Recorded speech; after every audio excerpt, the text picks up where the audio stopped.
LA This Week. I'm Rasha Goel. Up next, how Council District 9 is bringing hope to Hope Street. LA retailers like Target would be required to post work schedules at least 2 weeks in advance under an ordinance championed by LA City Council members. I'm Gil Reyes with more on the Fair Work Week ordinance. Famous choreographer, dancer, actress Debbie Allen, one of the women showcased at El Pueblo's From Her exhibit this year. We'll tell you all about it coming up.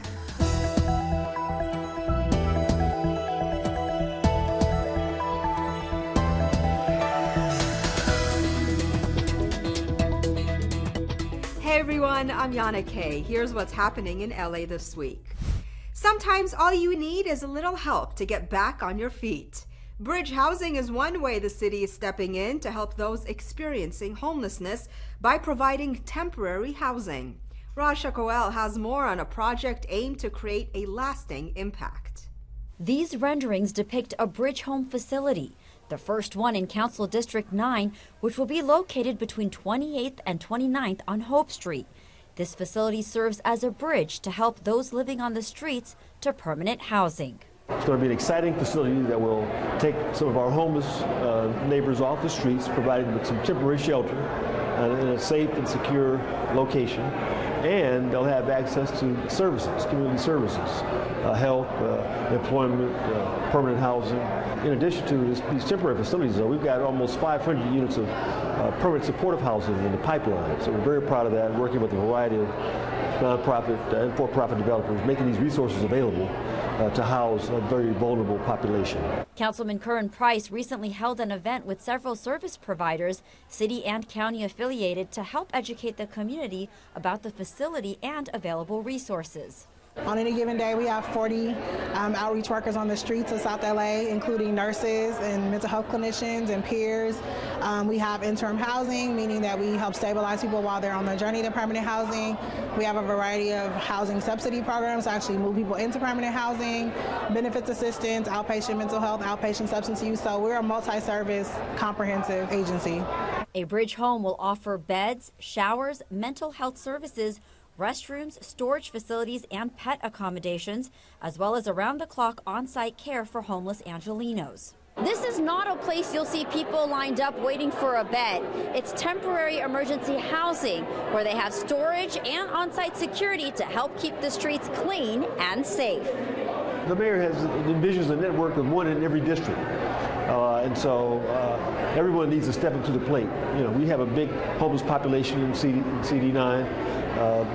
According to some, the second largest concentration of homeless encampments. And so we're very serious about providing resources on a temporary basis and permanent. Service providers also want to help people understand the myths around homelessness. We're very specific about humanizing and building compassion around their stories, and also understanding that we really want to share with our neighbors that, you know, there's many factors that lead to homelessness, and one of the factors is not always, you know, drug addiction or those preconceptions that we might have. Perhaps a little compassion to help make a difference. A bridge home sites are temporary and only remain for 3 years. This new bridge home is expected to open in June. Did you know an overwhelming majority of retail workers don't have set schedules? Well, for many, the uncertainty makes it hard to balance family life, school, and other commitments. But as Gil Reyes reports, LA city leaders want to change that. I believe that we will win. I believe that we will win. The LA City Council's new proposal could impact the work schedules of tens of thousands of Angelenos working in retail. A fair work week law could benefit part-timers trying to make it in this gig economy. Workers like Alyssa Harrison. I mean, it's LA, so the name of the game is having multiple jobs, right? Most of us do.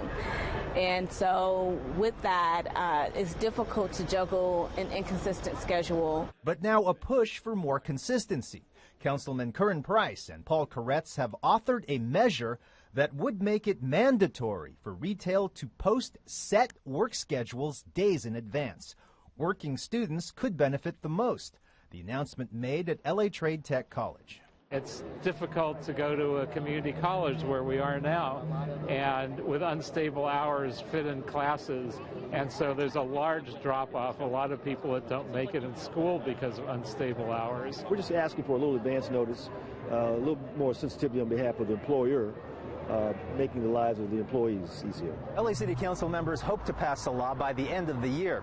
At this early stage, it would require retailers to post work schedules at least 2 weeks in advance and compensate workers if those schedules are broken.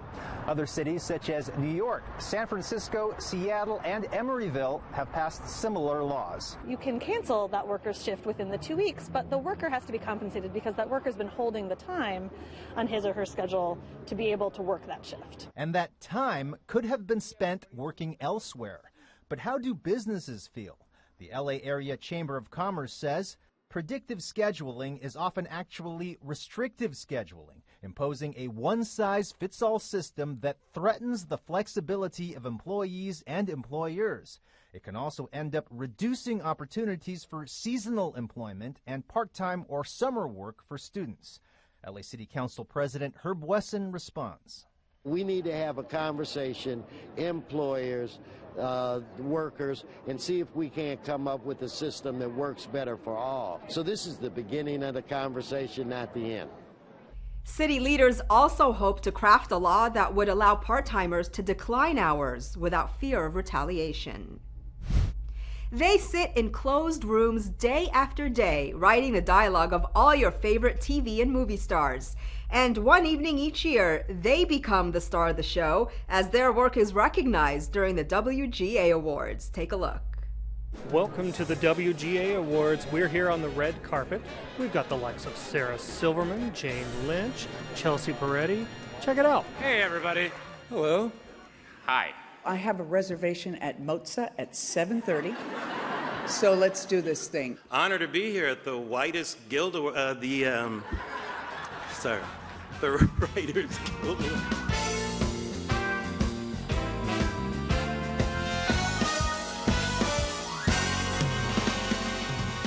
Bradley. So high, right?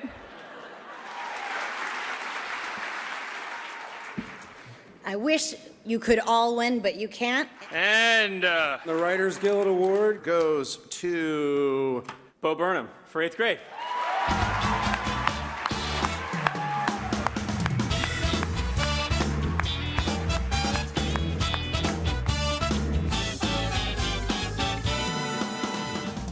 To the other nominees in the category, have fun at the Oscars, losers. No.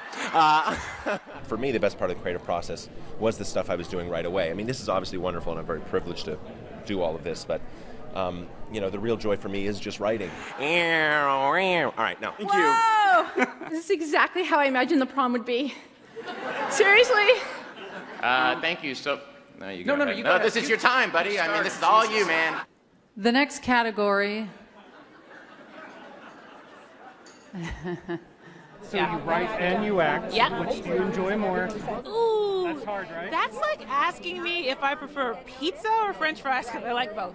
Write what you know. Be true to your experience. Be true to write what you would want to watch, and where you feel like there's a gap in storytelling and experiences where you think, oh, this is my experience. I haven't seen that yet. I'm going to write that. I think it's time for some honesty. I'm fully aware that when you writers have slaved over a script for years, the last thing you want is actors' feedback. However, you do your best to hide it. Like when you say to an actor, "Thank you so much. I'm going to go make those changes now."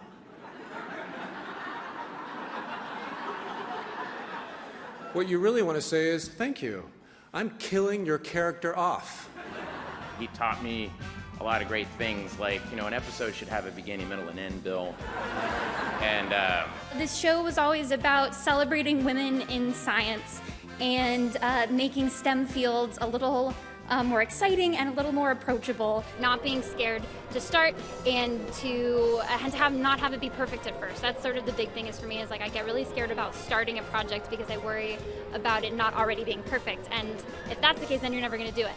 I can't tell you. Well, it's so exciting. This is my 5th nomination and my first win, so it was so exciting. It's been a long process making this movie, and it is a wonderful way to cap it off, so it's incredibly memorable. Kugel, Knish, brisket.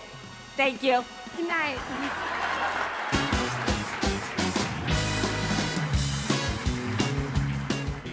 Love puppets? Well, this might tug on your heartstrings.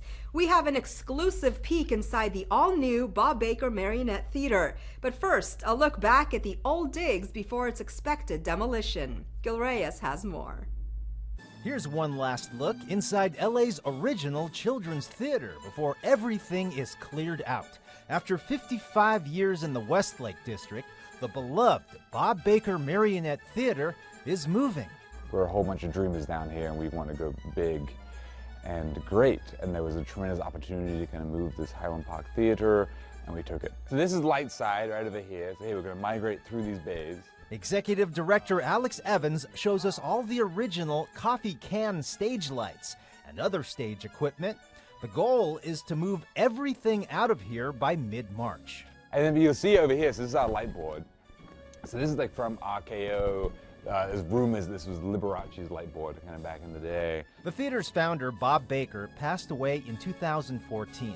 His space, site of some 16,000 puppet shows over the decades, is expected to be demolished to make room for mixed-use development. So this is Bob's library, and this is truly where all the imagination happens right in this room. How many records are we talking about here? There's about 5,000 different records, so this is where Bob puts together all the music for the shows. Yep, 5,000 vinyls, plus turntables that need to be cleared out too. Also being moved, more than 3,000 handmade puppets. He's great. He's called Muchacha He, and there's a Muchacha She, but he's great. They blink. When you see the look in their eyes when they look at this? It's the feeling of success. Like essentially a kid kind of being able to like smile and laugh at this. It's like, you know, you've done your job to kind of make someone kind of believe that this is like a living and breathing kind of character. I will tremendously miss this place. There's so much history and like feelings down here. Now get ready for a whole new chapter, because this is where the future theater will be located. I'm actually standing near the corner of Avenue 50 and York Boulevard in beautiful Highland Park. This theater will be 3,000 square feet bigger than the old one. Here's how it looks now, and here's how it's expected to look on official opening day, set for later this fall.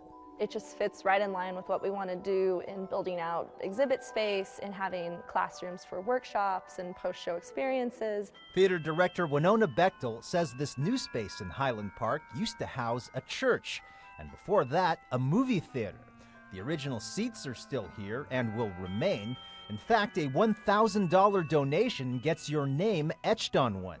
The space will also sit near the popular Café de Leche coffee shop, a children's playground, Occidental College, and other schools. So part of our transition from a business to a nonprofit is making accessible community programming. They can learn to paint, they can learn to sculpt. We have open volunteer hours every week, so it's just, there's 1,000,001 ways where even if you don't ever want to see a puppet, there's stuff you can do here and ways you can get involved. A community space with no strings attached.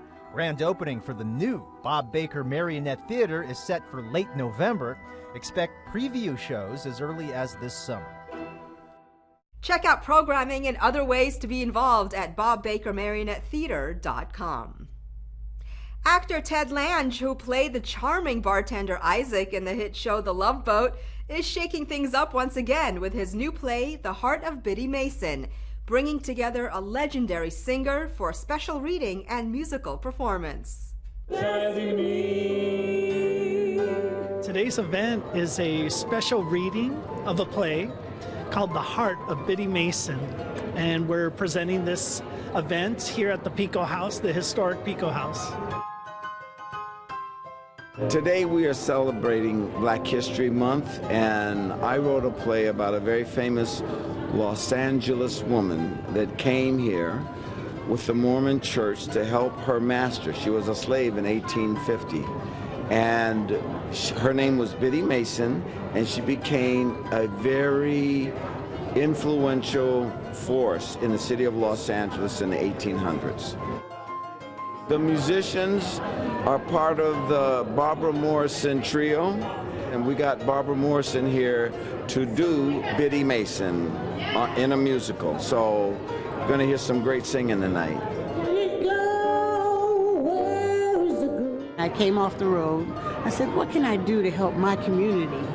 So I formed a little performing arts center so I wouldn't have to go back out on the plains. And I thought about him. And I said, oh, geez, I should call him and ask him if I could do that play. And that's the reason I'm here. That's how we got here. The woman holding passion, gonna birth your black, white child. Look in her eyes, trust what they say. LA is serious about promoting a greener economy, and each year the number of green businesses continue to grow. One of them, the Green Bar Distillery, is putting a unique twist on its beverages and actually helping save the environment. Anna Marcos takes us on a tour. Step into the tasting room of the Green Bar Distillery and you have stepped into the age of drinking with a higher social conscience. All alcohol made here is manufactured with only organic ingredients. The packaging is lighter, often made from recycled products, and all those fake alcoholic flavors you're used to, forget about it. These spirits are the real stuff. Instead of synthetic flavors like, the weird bubblegum flavors that you might get in some products, everything that we use to flavor our products is something you can eat. We make the largest portfolio of organic spirits in the world right here in downtown Los Angeles. But there's a lot more going on in these distilled spirits. Here's an environmental twist to weekend entertaining. Drink a shot of one of these Green Bar Distillery spirits and you will be erasing your carbon footprint for the day and helping to save the environment. That's because Green Bar Distillery helps plant a tree in the Amazon for every bottle of alcohol it sells. The owners work with a group called Sustainable Harvest International, and so far, the distillery has helped plant more than 766,000 trees. That's a lot of kilograms, or kgs, of carbon dioxide taken out of the air. Our carbon footprint, the pollution that we create, on average is about 2.5 kgs per bottle. So you have a tree that is taking out 766, and you have a bottle that creates 2.5. So when you do the math, the products are very carbon negative. The city invited Green Bar Distillery to move to LA after Los Angeles city leaders created a clean tech corridor in the Arts District to drive innovation and growth in LA's new green economy. The city benefits from having businesses like ours here because, one, small businesses do create a lot of jobs. People want to come and visit and see what we do. So that makes us also, part of what's cool about downtown Los Angeles. The company makes 22 different spirits here. It's everything from vodka to gin to whiskey to liqueurs. Some of the spirits are inspired by LA. One takes after herbs found in Griffith Park. Another uses LA's multi-ethnic cuisine. City Bright Gin is really Sichuan peppercorns from Chinese food, mints from Middle Eastern cooking, stuff like cardamom from Indian cooking. So it's our love letter to Los Angeles. And every year, the owners partner with the Burrito Project to provide burritos for the hungry. One for every City Bright Gin cocktail served in California. Last year, they helped fund 25,000 burritos. Who would have thought drinking a shot or two could do so much good? Green Bar Distillery is open on the weekends for tours and tastings. Another green project got underway in Sun Valley as officials installed the area's first commercial solar rooftop, generating more than just power. Today we're out here in Sun Valley celebrating the latest FIT project installation. And FIT stands for Feed-in Tariff, and it's a program we have where we use privately owned rooftops and people develop a solar installation on the rooftop, but it's larger than a home rooftop. And then that energy is fed back into the WP's grid. And you're going to be able to produce 2.8 megawatts of energy, of clean energy. That's the equivalent of powering 1,000 homes here in the area.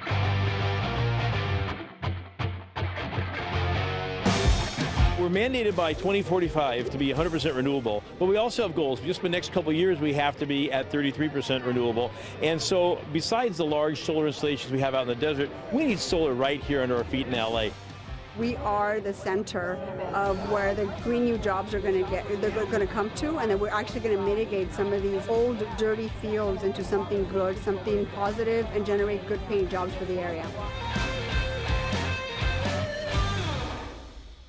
Each year, the El Pueblo Historical Monuments From Her exhibit honors women during National Women's History Month.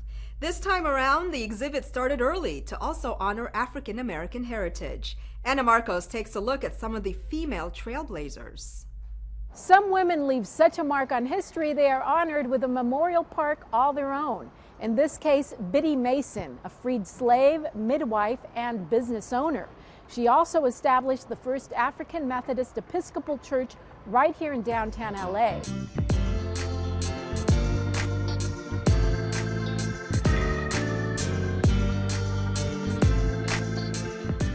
The AME Church has since moved from the area, but Mason is still honored at the El Pueblo Historical Monuments From Her exhibit in the Biscay Luz Gallery. Once she gained her freedom, she was a businesswoman, so she started off buying properties. She was a philanthropist. Biddy Mason was at the forefront of that history. To be able to speak up during the mid-1800s and being black, it's going against all of these challenges. She was the leader of that movement.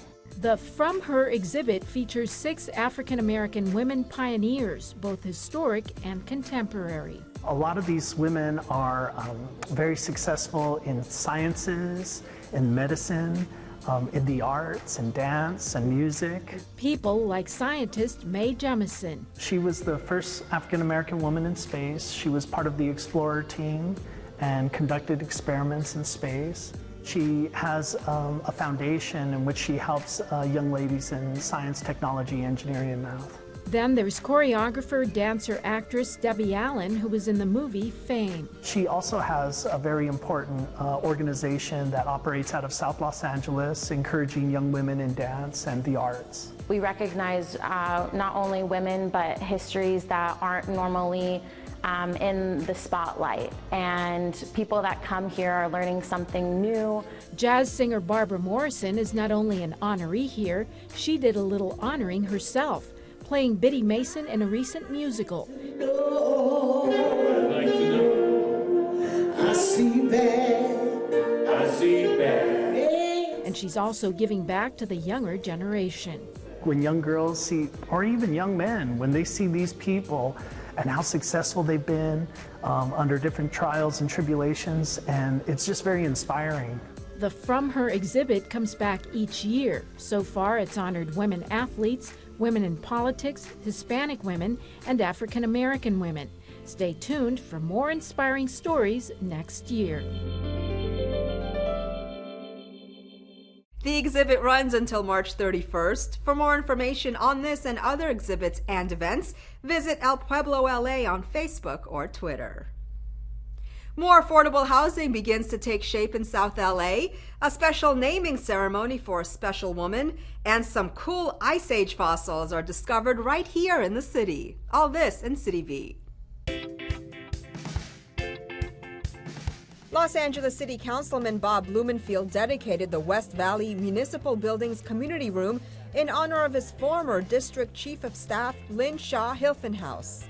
Several community groups, members, and a number of City Council members, including Paul Krikorian, Gil Cedillo, were all on hand for the ceremony. This room really brings people together the way that Lynn Shaw brought people together. And if you heard the speeches as part of this dedication, you heard people from all different walks of life, from different aspects of her life, talking about how they were brought together by her presence and by her caring and her tenacity and her joy.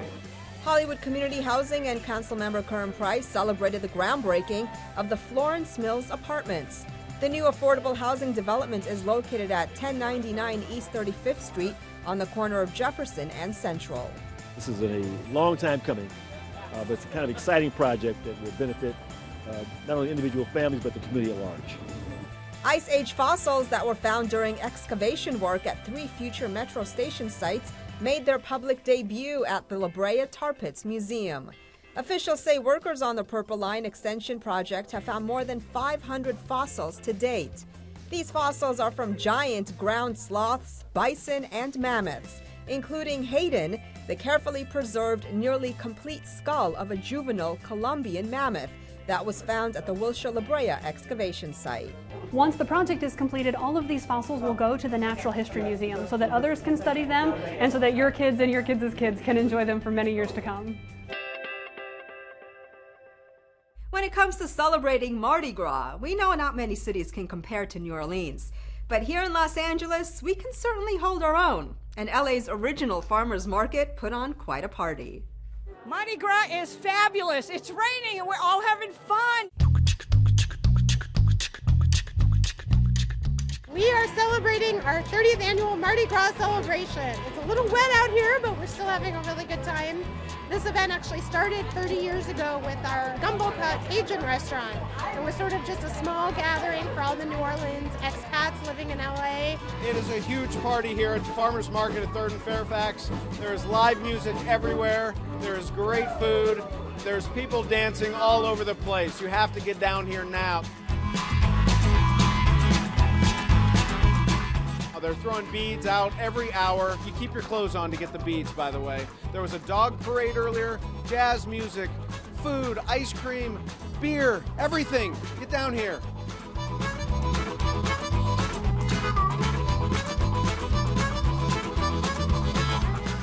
It's a lot of fun, a lot of food, a lot of drinking, a lot of dancing. Come down and come see the big event at Mardi Gras Farmers Market.